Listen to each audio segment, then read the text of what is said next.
supporters. Well, this was exactly my point the last couple of days. If Caitlin Clark was trying to somehow, some way make things easier on herself. While millions celebrate Caitlin Clark's achievement, Sheryl Swoopes' reaction has raised eyebrows. Is her response about protecting her legacy, or is there something deeper at play? When legends clash with rising stars, the answer might surprise you, shedding light on the future of women's basketball. The sports world was shaken when Time magazine made its historic announcement. Caitlin Clark, the Iowa sensation who revolutionized women's basketball, became the first ever women's basketball player to receive Athlete of the Year honors. This wasn't just another accolade, it marked a seismic shift in sports culture, redefining the landscape for women in sports. And people absolutely rejected the words that came out of her mouth from that time. Sheryl Swoopes, a basketball legend who once dominated the courts, has struggled to acknowledge Caitlin Clark's impact on the game. The recent announcement of Clark being named Time magazine's Athlete of the Year sent shockwaves through the world of women's basketball. For the first time ever, a women's basketball player has claimed this prestigious honor, marking a historic moment in the sport's evolution and highlighting Clark's immense influence both on and off the court. Let's put this in perspective. Since 2019, when Time began awarding this specific honor, we've seen some of the biggest names in sports claim the title, but never a women's basketball player.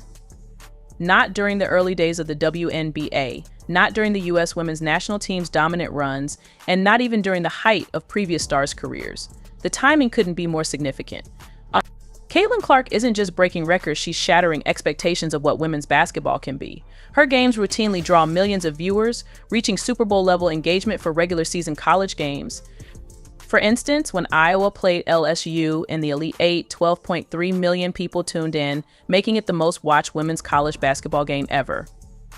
But Time's selection wasn't just about statistics, it recognized something deeper: Caitlin Clark's ability to transcend the sport. She's not just a basketball player, she's become a cultural phenomenon. Kids are now practicing logo three-pointers in their driveways, and schools are reporting increased signups for girls' basketball programs. The ripple effects are enormous. The announcement came with a stunning cover shoot and an in-depth feature that explored not only Clark's athletic achievements, but her broader impact on sports culture. Time's editors highlighted how Clark has transformed women's basketball and inspired an entire generation. This impact is equally staggering. Since the announcement, the Indiana Fever, holding the first pick in the WNBA draft, have seen season ticket inquiries skyrocket, and merchandise vendors have struggled to keep up with demand for Clark-related products.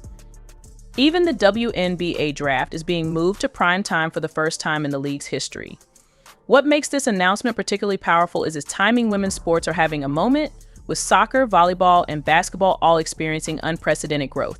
Clark's selection as Athlete of the Year feels like the culmination of this momentum, a recognition that women's sports aren't just growing, they're becoming mainstream entertainment. The magazine's choice also sends a powerful message about value in sports. It's not just about winning championships, though Clark has led Iowa to unprecedented success. It's about impact, influence, and the ability to grow the game in every measurable way: viewership, engagement, and cultural impact. Caitlin Clark has delivered on all fronts. Sheryl Swoopes' response to Clark's Time magazine honor revealed layers of complexity in women's basketball's generational divide. Initially appearing on Gilbert Arenas' show, Swoopes' reaction was telling, not for what she said, but how she said it. I'm curious to know who the other candidates were. Swoopes stated immediately, questioning the selection rather than celebrating this historic moment for women's basketball. Her suggestion that Aja Wilson might have been more deserving spoke volumes about the underlying tension. But let's break down what's really happening here. Swoopes, a legend who helped build the WNBA, has consistently shown resistance to fully acknowledging Clark's impact. Earlier this year, when Clark broke one of her records, Swoopes attempted to diminish the achievement by focusing on points per game. Despite playing in different eras under different rules, the pattern is clear. When Caitlin Clark breaks scoring records, Swoopes questions the era. When Clark draws massive crowds, Swoopes suggests it's media hype. When Clark receives mainstream recognition, Swoopes points to other deserving candidates. When Clark innovates with long-range shooting, Swoopes criticizes her shot selection. However, there was a subtle shift in Swoopes' latest comments. For the first time, Swoopes acknowledged that Caitlin Clark's success could benefit the entire WNBA. When Gilbert Arenas mentioned how Clark's presence gives all WNBA players more leverage, Swoopes agreed, a significant departure from her previous stance. This reaction mirrors a broader dynamic in sports. where established legends struggle to embrace change in their game. We've seen it before with NBA legends questioning Stephen Curry's three-point revolution and football veterans criticizing modern quarterback play. But in women's basketball, where the fight for recognition has been so hard-fought, these dynamics carry extra weight. The irony is that Swoops herself was once the revolutionary, the first woman to have a Nike signature shoe, a pioneer who helped establish the WNBA's legitimacy. Now, watching Clark transform the game in her own way, Swoops' reaction reflects a complex mix of protectiveness over her legacy and perhaps reluctance to see the game evolve beyond her era. What makes this particularly fascinating is how it reflects broader conversations about women's sports. While many celebrate Clark's ability to draw new audiences and mainstream attention, others, like Swoops, seem concerned about whether this attention is celebrating the right aspects of the game. Yet, even in her criticism, Swoops' evolution is noticeable from outright dismissal to reluctant acknowledgement of Clark's impact on the league's future. Her journey mirrors the broader acceptance of Clark's transformative role in women's basketball. Now, let's talk raw numbers, because in this debate between Swoops and Clark's impact, statistics tell an undeniable story. When we look at the data, Clark's influence on women's basketball becomes crystal clear. With television viewership, the Iowa versus LSU Elite 8 matchup didn't just break records, it shattered them. 12.3 million viewers tuned in, making it not just the most watched women's college basketball game ever, but one of the most watched basketball games of the year, period. That's more viewers than many NBA playoff games. Regular season games became must-watch events. Clark's final home game at Iowa drew 3.4 million viewers. To put this in perspective, that's more than double the audience of a typical NBA regular season game. Networks started moving women's games to primetime slots, recognizing the Clark effect on ratings. The financial impact has been equally stunning. Iowa women's basketball revenue jumped 73% in a single year. When Clark's signing with Nike was announced, the company saw its stock price tick up. The merchandise numbers are staggering. Her Iowa jersey became the best-selling women's college basketball jersey in Fanatics history within hours of release. Looking at social media engagement, Clark's highlights routinely generate millions of views. Her logo three-pointers become instant viral moments. The Iowa women's basketball social media accounts have seen follower growth that rivals major professional sports teams. Arena attendance tells another compelling story, not just at Iowa, where every home game became a sold-out event, but on the road too. Teams reported record crowds when Clark came to town, with some venues even adding extra seating to accommodate the demand. The WNBA is already seeing the impact before Clark even joins the league. The Indiana Fever, holding the first pick in the draft, has seen season ticket deposits surge 20%. The league moved its draft to primetime television for the first time ever, anticipating record viewership. Youth basketball participation numbers have spiked, with coaches reporting an increase in interest in signups.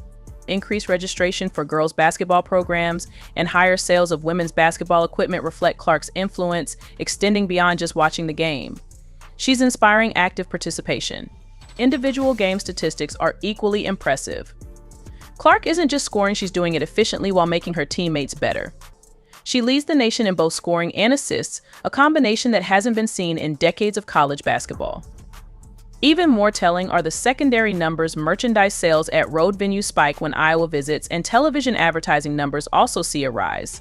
Suffered from limited media coverage. The fight for recognition was much harder back then, and Swoops was one of the key figures who helped push for women's basketball to be taken seriously. So when Clark breaks records and garners widespread attention, it stirs up mixed emotions for Swoops. Her resistance isn't just about Clark's specific achievements, it's about how far women's basketball has come and the changes that have taken place since her time. Swoops' concerns reveal a deeper, personal connection to the evolution of the sport, as well as the challenges of accepting how quickly it's growing and transforming. Styles, it's about the cultural shifts that come with each generation of athletes. Swoops and other pioneers helped lay the foundation for the success that Clark is now enjoying, but the game has changed in ways they may not have anticipated. The focus has shifted from basic fundamentals to a broader, more dynamic game that thrives on media attention, viral moments, and global reach. While Swoops' legacy is undeniable, the way the sport is now perceived and consumed by audiences is drastically different. This generational divide highlights the challenges of accepting that the sport's evolution is both inevitable and necessary for its continued growth. A growing recognition that the evolution of the game is not a threat to her own contributions, but rather a continuation of the work she and others began. Swoop's struggle is one felt by many pioneers in sports. As they watch the game, they help build transform in ways they never expected. But Clark's success isn't just a new chapter, it's a testament to the foundation laid by legends like Swoops. As Clark pushes the boundaries of what is possible, she simultaneously honors the trailblazers who came before her. This delicate balance between legacy and innovation is what makes the evolution of women's basketball so powerful. Marks a significant turning point in how the women's basketball community views its evolution. It underscores that Clark's rise is not just about her personal achievements, but about the broader impact she has on the visibility, financial value, and respect of the entire league. Swoops, a key figure in the establishment of the WNBA, has now acknowledged that Clark's success benefits all players, signaling a shift toward collective growth in the sport. The larger story here is one of progression, as the barriers broken by Clark continue to amplify the contributions of past icons. It's a reminder that while the game may change, the legacy of those who fought to build it remains foundational. As more stars like Clark emerge, the sport becomes more robust, with a brighter future for everyone involved. This dynamic, though complex, is ultimately a celebration of how far women's basketball has come and how much further it can go. Indiana fever, and former Iowa star Caitlin Clark continues her ascension as one of the top figures in women's basketball and in sports. Time magazine named Clark as their athlete of the year. This is maybe the least surprising announcement of the year, that the athlete of the year for Time magazine is Caitlin Clark. She was far too young to receive Time's highest honor, her achievements defying the boundaries of her age. Controversy shadowed her brilliance as she became a polarizing figure for Team USA, her inclusion on the Olympic roster sparking debate across the nation. Yet her undeniable talent and determination left an indelible mark, proving she was a force to be reckoned with. A league full of women, a league full of Black women, a league full of queer Black women. And so there was so much stacked against the league. But this year, the talent was so undeniable that it has brought new sports fans to the league. And now they're basketball enthusiasts, they're women's basketball enthusiasts, WNBA enthusiasts. And so now there's a new standard for what it looks like to have interest. Did you know that the most decorated NCAA basketball scorer wasn't even selected for the Olympics? Yet, at just 22 years old, she made history as the youngest athlete of the year. Caitlin Clark shattered every ceiling, broke every record, and redefined the future of women's basketball. This is her story. I mean, I believe the Mystics and the Fever game was the most viewed WNBA game ever in history, single game attendance. So just so many things have happened in such a short amount of time on the back of Caitlin Clark. But I love the fact that she's also given credit where credit is due, because as we know, that was a big conversation when she entered the league. And she said, look, there's enough love to go around. And if you're not a fan of Caitlin Clark, I don't see how you read this article. Let's rewind to the start of 2024, when Caitlin Clark was already dominating headlines at the University of Iowa.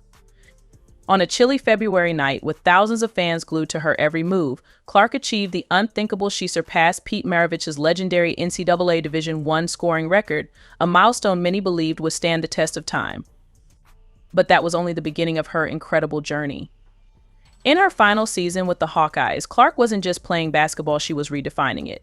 Every game turned into a spectacle, drawing massive crowds and forcing venues to upgrade to larger arenas just to accommodate the growing demand to witness her magic.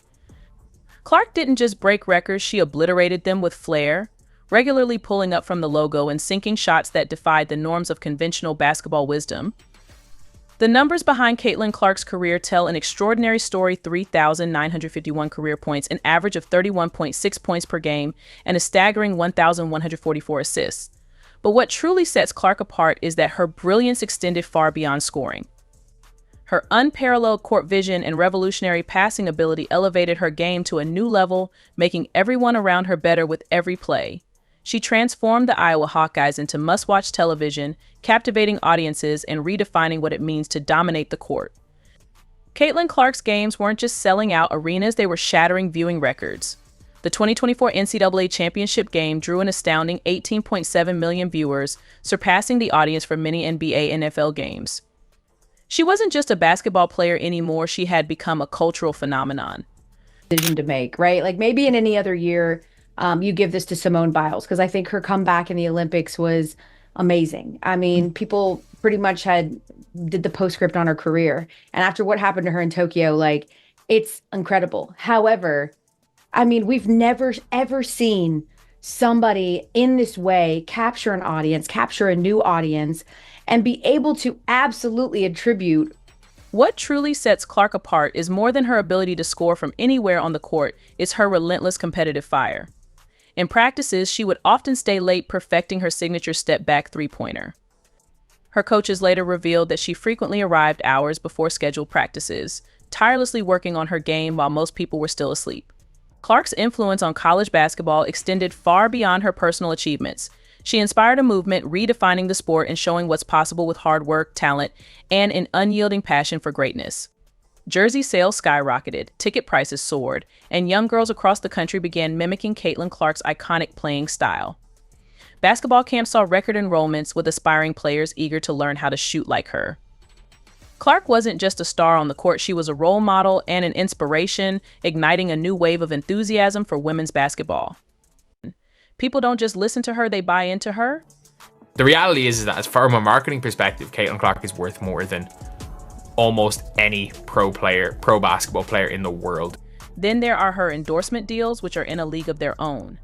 Nike, Wilson, State Farm, the big players in the game have all thrown their hats into the ring. Nike reportedly signed her for millions, and they didn't even need a pitch. Caitlin Clark doesn't need to convince anyone of her worth, her name does all the talking. State Farm probably broke their advertising budget just to have her appear in one of those quirky commercials. Wilson, the iconic basketball brand, practically wrote her a blank check. Each deal cements her position not just as a player, but as a global icon. The WNBA just got brutally exposed after Caitlin Clark's insane ticket sales were leaked. Turns out she generates 25% of ticket sales, merchandise, and TV ratings. Clark is basically the WNBA's walking stimulus package, bringing in millions for the league. Yet, despite all the revenue she helps generate, she's only making $76,000 a year. Let that sink in. The WNBA has a gold mine in Clark, but they're paying her like she's working the concession stand. It's a harsh reality. They might not have noticed, but Caitlin Clark doesn't just play basketball, she changes the game. Whether the league likes it or not, the fans are here for her. The numbers don't lie, and neither does the passion she brings to the court. So, WNBA, it's time to wake up, pay her, celebrate her, or watch her take her talents elsewhere. And we all know who would be losing in that scenario. Last season, Caitlin Clark didn't just play basketball, she transformed it into a national event. From sold-out arenas to skyrocketing viewership, the numbers were jaw-dropping. The Indiana Fever's home opener tickets hit $271 for the cheapest seat, more expensive than 29 out of 30 NBA teams' openers. Yes, you read that right. Caitlin Clark playing in a WNBA game generated more buzz than the NBA's biggest stars. For context, $271 could get you a decent seat at an NBA game or nosebleeds at a Caitlin Clark showcase. Talk about priorities. It's not just ticket prices. Clark reportedly added $36 million in revenue for the city of Indianapolis alone since being drafted. Let's be clear, that's not just the team, that's the city, restaurants, hotels, local businesses. They're all cashing in. Meanwhile, Clark herself gets pocket change compared to her impact. Fans are scratching their heads, wondering how the league justifies paying her the same as players who, respectfully, couldn't sell out a high school gym. Social media exploded when it was revealed that Caitlin Clark is responsible for 25% of the WNBA's total revenue. One player, 25%. The reaction was a mix of awe, outrage, and sarcasm. Comments like "Clark is the reason this league is still afloat." And how does she not have her own private jet by now started flooding in? But the WNBA's response? Crickets. Let's not forget the TV ratings. When Clark played, her games often drew more viewers than marquee NBA matchups. For example, one of her college games pulled in 3.2 million viewers, outpacing a Warriors vs. Celtics clash at 3 million. Yes, women's basketball outperformed the NBA, but instead of celebrating this monumental shift, critics and even some WNBA players found reasons to hate. The numbers don't lie, but the league sure does. The WNBA wants to act like its success is the result of collective growth, but let's be real, it's Caitlin Clark dragging the league forward, kicking and screaming. Without her, those TV ratings plummet, those ticket sales nosedive, and those merchandise profits evaporate. The league should be bending over backward to keep her happy, not sticking to antiquated pay structures that scream, "We don't actually value you." Fans aren't blind to this nonsense. Social media is flooded with calls for change. People are pointing out the absurdity of her paycheck compared to her impact. It's not just about fairness, it's about business. You don't underpay the person responsible for your survival. That's not just bad optics, it's bad math.